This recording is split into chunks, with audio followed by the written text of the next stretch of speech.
स्वागत है आप सभी का ग्लोबल आईटी यूट्यूब चैनल पर। आज की वीडियो में हम लोग देखेंगे एम्प्लॉयबिलिटी स्किल्स के आगे के क्वेश्चंस जो कि आईटीआई सेकेंड ईयर सभी ट्रेड के लिए आपका मैंडेटरी है। अभी जो एग्जामिनेशंस की जो इससे पहले अपडेट आई थी उसमें बताया गया था और सिलेबस में भी शामिल कर दिया गया है जिनका एडमिशन 2019 है उसके बाद हुआ है। ठीक है, तो हम बात करेंगे इसमें क्वेश्चंस की और क्वेश्चंस हम आगे सॉल्व करेंगे। उसके पहले मैं आपको बता दूँ कि जो मैं क्वेश्चंस आपको करवा रहा हूँ ये क्वेश्चंस जो हैं निमी के डिज़ाइन किए गए सिलेबस, जो खुद यही सिलेबस डिज़ाइन करते हैं आईटीआई के, और इनका जो वर्कबुक है सेकेंड ईयर के लिए स्पेशली आईटीआई सेकेंड ईयर का, उस वर्कबुक के जो क्वेश्चंस हैं उन्हीं क्वेश्चंस को हम लोग यहाँ पर सॉल्व करवा रहे हैं। और इसमें अलग अलग टॉपिक्स शामिल हैं जैसे कि आईटी हो गया या उसके अलावा इंग्लिश लिटरेसी या जो भी इसके पहले जो फर्स्ट वीडियो है उसको ज़रूर देखिएगा। इससे आपको क्लियर हो जाएगा कि सेकेंड ईयर में कौन कौन से टॉपिक्स हैं और उससे रिलेटेड आपको क्वेश्चंस इसमें मिलने वाले हैं। कई बार कोई सेट ऐसा है जिसमें मैं 20 क्वेश्चन कर रहा हूँ, किसी में 10 कर रहा हूँ, क्योंकि जिस टॉपिक में जितने क्वेश्चन अवेलेबल हैं उसको वहाँ से मैं जस्ट पुटअप कर रहा हूँ और यहाँ पर उसे आपको बता रहा हूँ। और ये जो फिलहाल क्वेश्चंस हैं वो आपके एंटरप्रेन्योरशिप नाम से जो चैप्टर है, ठीक है, इसमें एंटरप्रेन्योर यहाँ पे लिखा हुआ है। अगर आप इसमें SHIP लिख देते हैं तो अगर एंटरप्रेन्योर की सिर्फ बात करें, जो इतना शब्द है, तो इसको हिंदी में हम कहते हैं, थोड़ा सा मैं 2 मिनट का यहाँ पर इंट्रो टाइप दे दूँ जिससे आपको क्वेश्चंस है सॉल्व करने में आसानी होगी। एंटरप्रेन्योर मीन्स होता है उद्यमी, ठीक है। और अगर आपने ये वीडियो इस तरह की नहीं पढ़ी है, मैंने इसका थ्योरी भी पढ़ा रखा है, थ्योरेटिकली मैंने पूरा पढ़ा रखा है एंटरप्रेन्योरशिप का चैप्टर, जैसे एक नॉर्मल लेक्चर्स होते हैं उस तरह से। कोशिश करूँगा वीडियो डिस्क्रिप्शन में उसका लिंक दे दूँ। इसे मैंने फर्स्ट ईयर में ही पढ़ाया था, क्योंकि मैंने आपको बताया सिलेबस वही है, बस क्वेश्चंस का लेवल चेंज हुआ है। तो उद्यमी कहते हैं, और उद्यमी मीन्स अगर मैं नॉर्मल आपको समझाना चाहूँ तो रोजगार करने वाला कोई भी व्यक्ति उद्यमी कहलाता है, या फिर और इजी कहना चाहें तो बिजनेसमैन आप बोल सकते हैं। मतलब कोई रोजगार करने वाला, स्वरोजगार, कोई अपना सेल्फ एम्प्लॉयमेंट यानी कोई स्वरोजगार कर रहा है, तो उसको अगर इंग्लिश में बोलेंगे तो एंटरप्रेन्योर बोलते हैं और उसे हिंदी में आप उद्यमी बोलते हैं। और जो करता है, ठीक है, जो करता है तो उसको एंटरप्रेन्योरशिप बोलते हैं, और अगर उसको आप हिंदी में बोलना चाहो तो उद्यमिता बोलते हैं, ठीक है, उद्यमिता।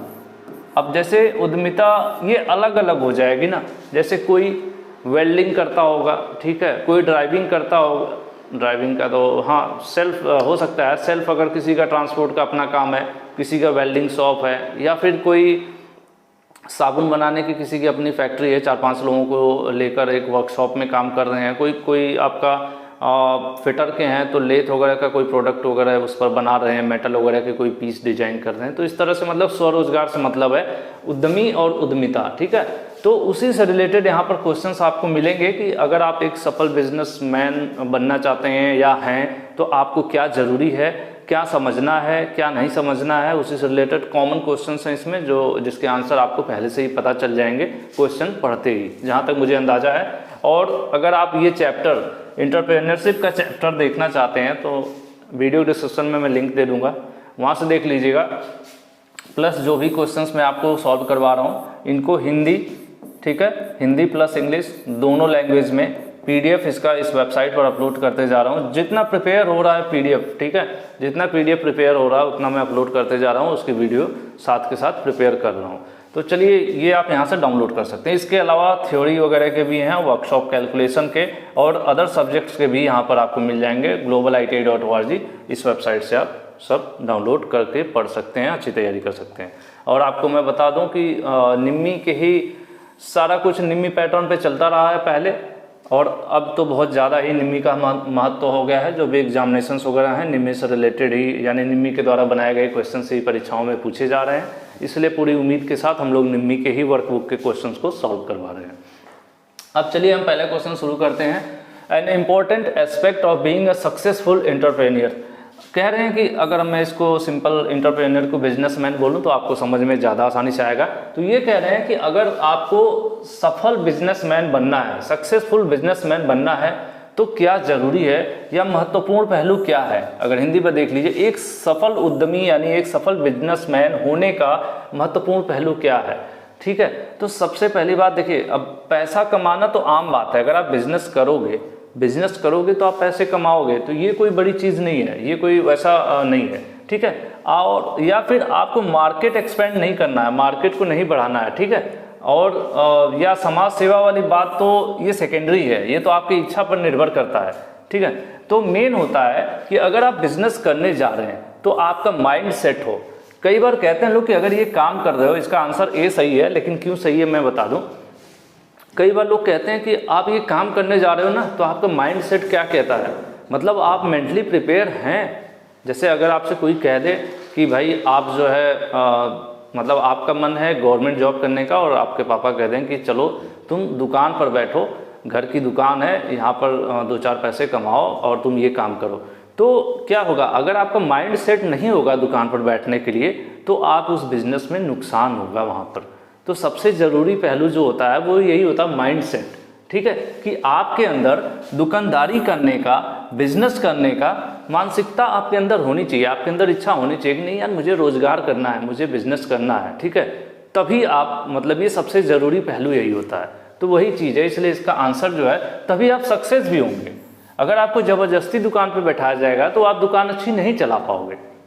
या फिर फैक्ट्री में अगर बैठा दिया जाए और आपका मन है कि आप कुछ और करो, या गवर्नमेंट सर्विसेज में जाना है, या सिविल सर्विसेज, या कुछ और आपने टारगेट बना रखा है, और ज़बरदस्ती किसी सीट पर बैठा दिया जाए तो अनमने ढंग से करेंगे तो कहीं ना कहीं वहाँ पे ये सक्सेस नहीं मिलेगा। ये शब्द जो है इसके आगे अन लग जाएगा, ठीक है, अनसक्सेसफुल हो जाएंगे। तो यहाँ पे सक्सेस की बात करने का है कि माइंड सेट आपका होना चाहिए, उस काम के लिए आप तैयार होने चाहिए, ठीक है। नेक्स्ट क्वेश्चन देखते हैं, इसका क्या आंसर था, पहला ये आंसर सही था 91 का। नेक्स्ट है आपका knowing what you are good at, what you need to improve on the quality of। ये कह रहे हैं कि आप जानते हैं कि आप किस चीज में अच्छे हैं, you are good, और कहाँ पर आपको सुधार की जरूरत है, need to improve। अगर आप जानते हो कि मेरे अंदर ये क्वालिटी है, मतलब कि मेरे अंदर टीचिंग स्किल्स हैं, जैसे अगर मैं बात करूं, फॉर एग्जांपल मैं अपने आप को ले लेता हूं कि मैं जानता हूं कि मेरे अंदर टीचिंग स्किल्स हैं, ऐसा मुझे लगता है, ठीक है, लेकिन मैं ये भी जानता हूं कि मेरी मैथ वीक है, ठीक है। तो ये क्वेश्चन, ये दो शब्द हैं कि पहले ये है कि मैं जानता हूँ कि मैं अच्छा, मतलब टीचिंग स्किल्स तो है, मैं अच्छा पढ़ा सकता हूँ, लेकिन मुझे पता है कि मुझे इम्प्रूवमेंट की ज़रूरत है, मेरी मैथ वीक है, उसको थोड़ा सुधार करने की ज़रूरत है। तो इसको क्या कहा जाएगा? तो अगर यहाँ पर देखिए, यह जानते हैं आप कि आप किसमें अच्छे हैं और आपको किसमें सुधार करने की आवश्यकता है, उस गुण को क्या कहेंगे? तो हम उसको कहेंगे सेल्फ अवेयरनेस, क्योंकि मैं अवेयर हूं कि मेरी कैपेबिलिटी क्या है, मेरे अंदर क्या अच्छाई है, क्या बुराई है, तो इसको सेल्फ अवेयरनेस, स्व जागरूकता कहा जाएगा, ठीक है। और बाकी तो ऐसा कुछ इसमें से, मतलब अब इसमें धैर्य रखने वाली कोई बात नहीं है, आत्मविश्वास वाली भी कोई बात नहीं है, और ये निर्णय वाली भी यहाँ पे कोई बात नहीं है। यहाँ पर आंसर ए सही होगा, क्योंकि मैं खुद को जानता हूँ, और एक बिजनेसमैन के लिए ये जानना बहुत ही ज़्यादा महत्वपूर्ण है कि उसका जो इंटरेस्ट है वो कहाँ है, या वो क्या करना चाहता है, या वो क्या करने में अच्छा है, ठीक है। जैसे अगर आपको मिठाई बनाना मतलब अच्छी तरह से आता हो तो आप मिठाई की दुकान ज़्यादा बेहतर चला पाओगे, ना कि वेल्डिंग की दुकान, ठीक है। एग्जाम्पल है, जस्ट मिठाई बनाने की यहाँ पर बात नहीं है, एग्जाम्पल के तौर पे जो आ जाता है मैं बता देता हूँ, हो सकता हो टॉपिक से अलग हो। Taking decision are your own, ठीक है, taking decision on your own after carefully thinking about them is quality of. कह रहा है कि मतलब किसी चीज के बारे में बहुत ध्यानपूर्वक सोच समझकर सेल्फ डिसीजन लेना, ठीक है। योर ओन मतलब कि अपने आप डिसीजन लेना, किसी व्यवसाय बिजनेस की हम बात करें यहाँ पर, क्योंकि टॉपिक वही है। किसी व्यवसाय या बिजनेस के बारे में मैं खुद ही सोचूं, समझूं और उसके बाद डिसीजन लूं, तो उसको क्या कहा जाएगा, ठीक है। अब देख लीजिए, यहीं पे लिखा है स्वयं निर्णय लेना, उसके बारे में सोच समझकर, वो किसका गुण है, तो ठीक है। अब किसके बारे में? बिजनेस के बारे में, ठीक है। तो उसको क्या कहेंगे? तो इसको हम कहेंगे इंडिपेंडेंट डिसीजन मेकिंग। इंडिपेंडेंट मतलब स्वतंत्र रूप से मैं खुद ही डिसीजन ले रहा हूं ना, कोई और डिसाइड नहीं कर रहा है कि मुझे, जैसे मैंने अगर फॉर एग्जांपल मैं ये डिसाइड करता हूँ कि इस चैनल पर मुझे क्या पढ़ाना है, ठीक है। और उसके बारे में मैं सोचता हूँ, पहले मैं सोचता हूँ कि मैं इंजीनियरिंग ड्राइंग पढ़ा लूँ, फिर लगता है यार मुझे अच्छे से पढ़ाने आएगा कि नहीं, फिर मैं सोचता हूँ थ्योरी पढ़ाऊँ, तो फिर यही सोचना पड़ जाएगा यार थ्योरी में कौन सा पढ़ाऊँ, सब तो भूल गया है। फिर मैं सोचता हूँ कि एम्प्लॉयबिलिटी स्किल पढ़ाता हूँ, तो मुझे लगता है कि हाँ एम्प्लॉयबिलिटी स्किल मुझे थोड़ी बहुत आती है या अच्छी आती है, ठीक है, ये तो आप डिसाइड करोगे। तब फिर मैं डिसाइड करता हूँ कि एम्प्लॉयबिलिटी स्किल मैं पढ़ाऊँगा। तो यानी कि मैं स्वतंत्र हूँ अपनी ही डिसीजन लेने के लिए, और मैं सेल्फ डिसीजन ले रहा हूँ, इसीलिए इसका आंसर क्या होगा, इसका आंसर सी सही होगा। मैं इंडिपेंडेंट खुद अपना डिसीजन ले रहा हूँ सोच समझ कर, ठीक है। तो ये बिजनेस पर भी लागू होता है, तो फिलहाल यहाँ पर आंसर सी सही होगा। अब मैं चल दूँ अभी आपको मैकेनिकल की थ्योरी पढ़ाने, और मैं बेकार सा पढ़ाना शुरू कर दूँ, तो जो लोग भी देखते होंगे वो कहेंगे अरे यार ये तो बेकार पढ़ा रहे हैं, छोड़ो आगे बढ़ते हैं, ठीक है। फिलहाल मुझे लग रहा है यहाँ पर क्वेश्चन ज़्यादा बड़ा हो गया, जूम आउट करना पड़ेगा, अब शायद दिखेगा। हाँ चलिए, ये क्वेश्चन कह रहा है कि ग्रीट क्या है। ग्रीट एक शब्द है, ग्रीट को अगर आप हिंदी में कहो तो धैर्य होता है, ठीक है। धैर्य मतलब कई बार होता है ना, लोग घबरा जाते हैं, प्रेशर में आ जाते हैं, जल्दीबाजी में गलत डिसीजन ले लेते हैं, तो धैर्य पूर्वक कोई डिसीजन लेना है। धैर्य शब्द जो है पेशेंस, उसी को यहाँ पर ग्रीट कहा जा रहा है। ग्रीट का अर्थ क्या है, तो ग्रीट का अर्थ यही हो गया कि taking decision your own after carefully thinking about them, knowing what you are good and what need to improve on, what you like and what you don't like, and knowing what goal is life, या फिर working hard to achieve your goals and not giving up when you face failure। देखिए ये सब चीज़ें तो अच्छी लिखी हैं, ये लिखी हैं कि अपने बारे में सोच समझ कर निर्णय लेना। दूसरा लिखा है कि आप जानते हैं कि आप किस में अच्छे हैं, कहाँ पर सुधार की आवश्यकता है, आपको क्या पसंद है या आपको क्या करना पसंद नहीं है, और जीवन में आपका लक्ष्य क्या है, ये सब जानते हैं, तो इनका धैर्य से कोई लेना देना नहीं है। लेकिन सी वाला जो सेंटेंस है इसका धैर्य से लेना देना है कि आप जब काम कर रहे हैं, अपने लक्ष्य को प्राप्त करने के लिए कड़ी मेहनत कर रहे हैं और बीच बीच में असफल हो जा रहे हैं, फिर भी हार नहीं मान रहे हैं, ठीक है, फिर भी हार नहीं मान रहे हैं, तो इसका मतलब आपके अंदर धैर्य है, आपके अंदर ग्रीट है, ठीक है। तो ये बहुत ही ज़्यादा ज़रूरी है हर लाइफ में, आप स्टूडेंट लाइफ में है, बिजनेस लाइफ में है, या फिर किसी भी टाइप पे, हर टाइम पे ये बहुत ज़्यादा ज़रूरी होता है। एक ह्यूमन लाइफ में इसकी आवश्यकता बहुत ज़्यादा पड़ती है।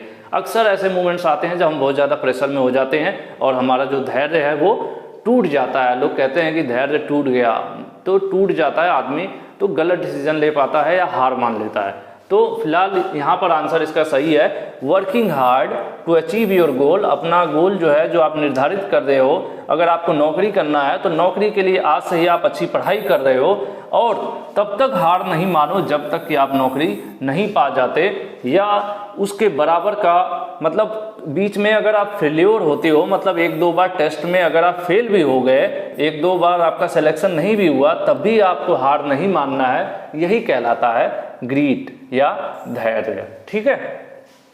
नेक्स्ट चलते हैं। पता नहीं, मैं तो थोड़ा सा एक्सप्लेन करके पढ़ा रहा हूँ इस वजह से कि आपके लिए थोड़ा बेहतर रहेगा, जहाँ तक मेरा माइंड सेट है। बाकी कुछ लोगों को थोड़ा सा समय कम रहता है, तो भाई समय ऐसा नहीं है, समय बहुत है, समय तो 24 घंटा होता है। अब ये डिपेंड करता है कि आप पढ़ाई पर कितना देना चाहते हैं। चलिए, What are the important element to remember while doing a customer survey? अगर आप कस्टमर्स का सर्वे कर रहे हैं तो आपको क्या ध्यानपूर्वक, कस्टमर सर्वे एक बिजनेस के लिए बहुत ही अहम होता है, बहुत ज़्यादा इंपॉर्टेंट होता है। जैसे एज यूट्यूब ही अगर आप मान लीजिए, तो जब आप यूट्यूब चला रहे हैं या यूट्यूब पर कई सारे कंटेंट है, पढ़ा रहे हैं, या फिर आप ब्लॉगिंग कर रहे हैं या कुछ भी कंटेंट ये सब प्रिपेयर कर रहे हैं, यूट्यूब में इसलिए बोल रहा हूँ, फ्रिक्वेंटली मेरे दिमाग में यही आ गया, ठीक है। उसके अलावा बहुत से बिजनेस है, तो आपको देखना पड़ता है। अगर यूट्यूब अगर आप वीडियोज अपलोड कर रहे हैं तो आपको अपने ऑडियंस को देखना और समझना पड़ता है कि वो भाई क्या देखना पसंद कर रहे हैं, वो क्या देखना पसंद कर रहे हैं, कब देखना पसंद कर रहे हैं। ये सब जो ये सब क्या है, ये सब सर्वे ही है। ये सब आपको समझना होता है कि जो आपके लोग देखने वाले हैं वो क्या देखना चाहते हैं, कब उनको ड्राइंग की वीडियो चाहिए, कब मैथ पढ़ना है, कब एम्प्लॉयबिलिटी पढ़ना है। कई बार होता है, ये सब चीज़ें आपको देखना ही सर्वे कहलाता है, और अच्छा सर्वे बहुत ज़रूरी है। तो यही लिख रहा है कि ग्राहक सर्वेक्षण करते समय क्या ज़रूरी है, हमें क्या चीज़ ध्यान रखना चाहिए। तो सबसे ज़्यादा ज़रूरी है कि हम उनके बातों को सुने, जो हमारे ग्राहक उनके बात को सुने, उसको ऑब्जर्व करें, समझें और उससे सीखें, ठीक है। उसके बाद हम अपना डिसीजन लें। अगर कोई हम फॉर एग्जांपल कोई साबुन बना रहे हैं और उसका सर्वे कर रहे हैं मार्केट में कि हमारा साबुन कैसा है, तो हमें अपने हर ग्राहक की बात को सुनना पड़ेगा, वो जो बोलेगा। फिर हम सच में देखेंगे कि जो ग्राहक बोल रहा था वो कितना सही बोल रहा है, कितना गलत बोल रहा है, और उस बात से हम सीखेंगे और अपने साबुन जो प्रोडक्ट है हमारा उसमें इम्प्रूवमेंट करेंगे, ठीक है। तो इसीलिए इसका आंसर कौन सा सही होगा, सी आंसर सही होगा, ठीक है। कस्टमर से ये तीनों चीज़ें हमें करनी पड़ती है, उसकी बातों को सुनना, फिर उसका निरीक्षण करना कि वो बात जो कह रहा है कितना सत्य है और कितना ज़्यादा लोग ये बात कह रहे हैं। जैसे हम लोग कई बार कहते हैं कि इस टॉपिक पर ज़्यादा कमेंट आएगा तो उस पर हम वीडियो बना देंगे, तो एक तरह का ये सर्वे ही हुआ ना। चलिए अब नेक्स्ट चलते हैं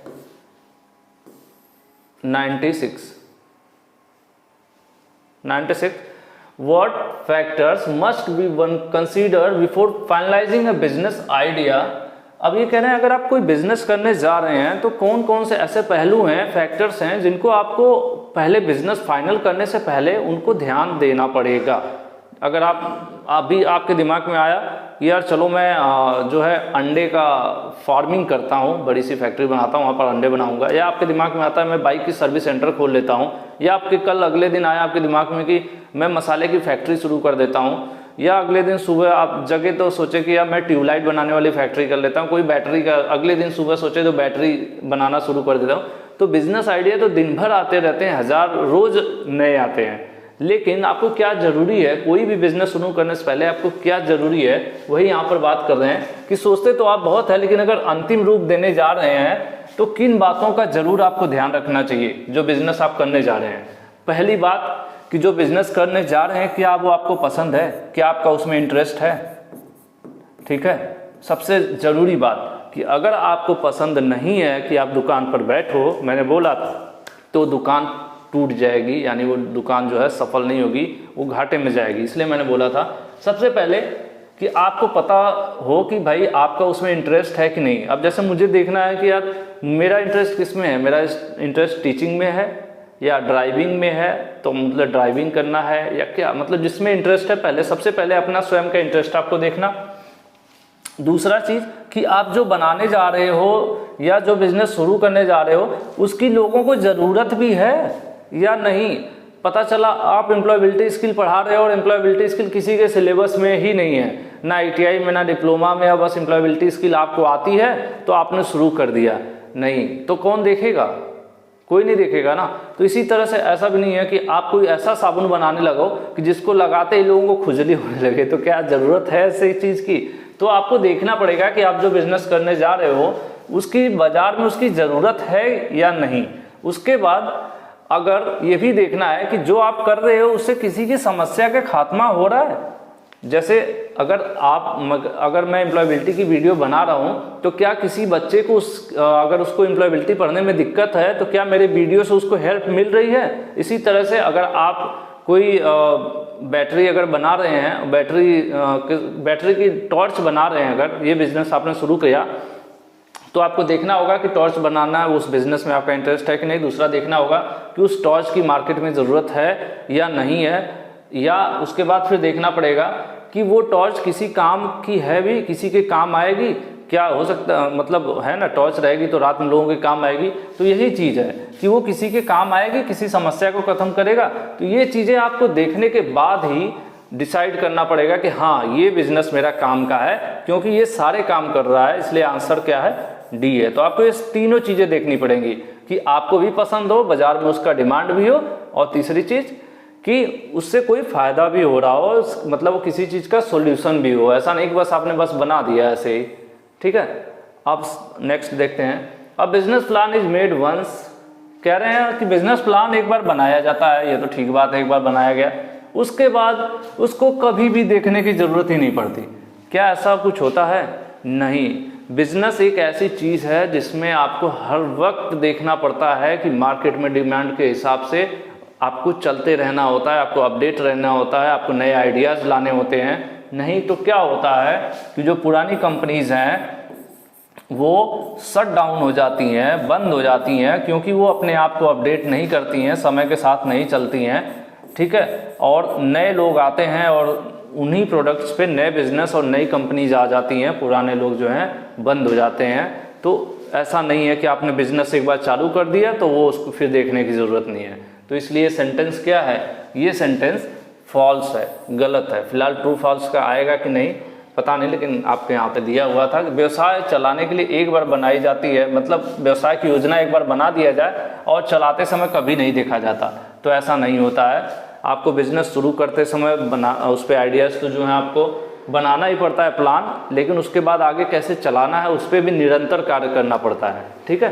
तो अब नेक्स्ट चलते हैं। इसका फिलहाल ये आंसर क्या है, फॉल्स, यही आपका होगा आंसर बी, ठीक है, आंसर बी, क्योंकि जो सेंटेंस लिखा है वो गलत है। 98 है, some source of not finding business finance. और कह रहे हैं कि आप बिजनेस करना चाह रहे हैं तो कौन सा ऐसा सोर्स है जहां से पैसा नहीं मिल सकता। यहाँ पे कुछ नाम लिखे हुए हैं, कह रहे हैं कि आप व्यवसाय करना चाह रहे हैं तो उसके लिए पैसा नहीं मिलने के कुछ सोर्स हैं, इसमें से कौन सा ऐसा सोर्स है जहां से आपको बिजनेस के लिए पैसा नहीं मिल सकता। तो सबसे पहला कि आपका अपना पैसा, तो आपका अपना पैसा होगा तो बिजनेस में लगा ही सकते हैं ना, तो इसका मतलब ये तो ठीक है।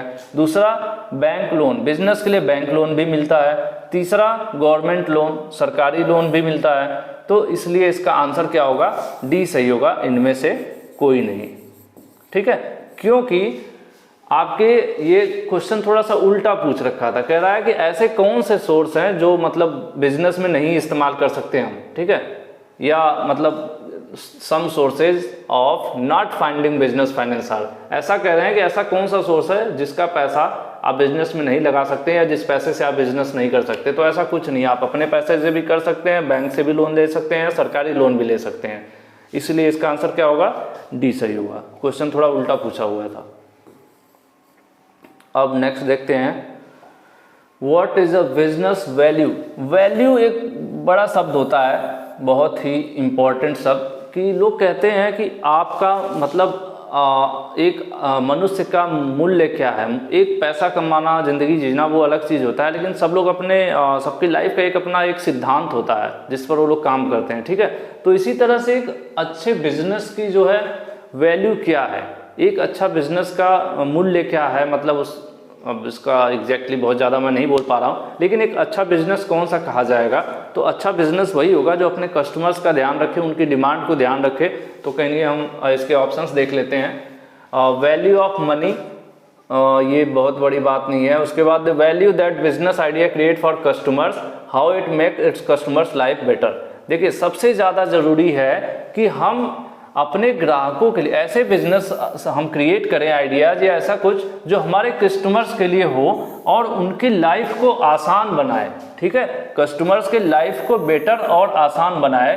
तो वही जो है क्या कहा जाएगा आपका, वही बिजनेस वैल्यू होगी। अच्छी बिजनेस वैल्यू वही होगी जो अपने ग्राहकों के लिए क्या करे, उनके ग्राहकों को क्या करे, जीवन को बेहतर बनाने में उनका मदद करे। मतलब ऐसा प्रोडक्ट हो जो हमारे कस्टमर्स को कहीं न कहीं उनकी लाइफ में उनकी हेल्प करे, उनकी लाइफ स्टाइल ईजी करे, उनके काम को आसान करे।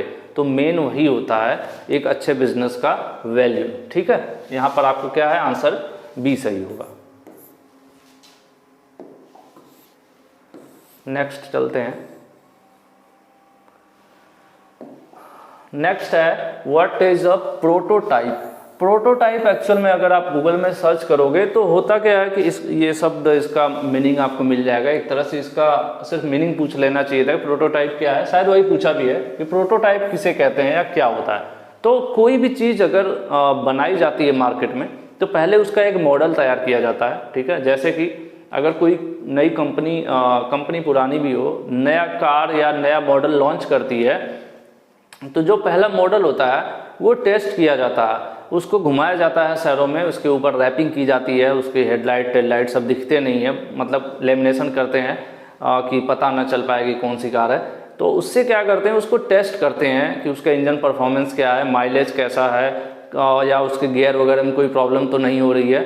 तो जो पहला मॉडल बनाया जाता है किसी भी बिजनेस का, अब जरूरी नहीं है कार का, और भी चीज़ों का हो सकता है, साबुन का भी हो सकता है। साबुन आपने बनाया तो कितना ज़्यादा मतलब कितने देर तक कपड़े को धो रहा है, ज़्यादा गल तो नहीं रहा है। तो कोई भी प्रोडक्ट जो पहला तैयार किया जाता है और उस पर टेस्ट वगैरह किया जाता है और उसमें जो कमियां होती हैं उसको दूर करने के बाद जाके फिर नॉर्मली ढेर सारे प्रोडक्ट बनाए जाते हैं। तो जो पहला मॉडल होता है वही कहलाता है प्रोटोटाइप। ठीक है, तो यहाँ पर आपको ऑप्शन देख लेना है। देखिए, the first version of a product या सर्विस, किसी भी प्रोडक्ट या सर्विस का पहला वर्जन यानी पहला वर्जन, जिससे कई बार देखते हो आप कि नई कार या कोई चीज़ आती है तो उसमें प्रॉब्लम आ रही होती है बार बार, तो क्या करते हैं फिर नेक्स्ट जनरेशन लाते हैं और नेक्स्ट जनरेशन में सब प्रॉब्लम्स क्या करते हैं सॉल्व कर देते हैं।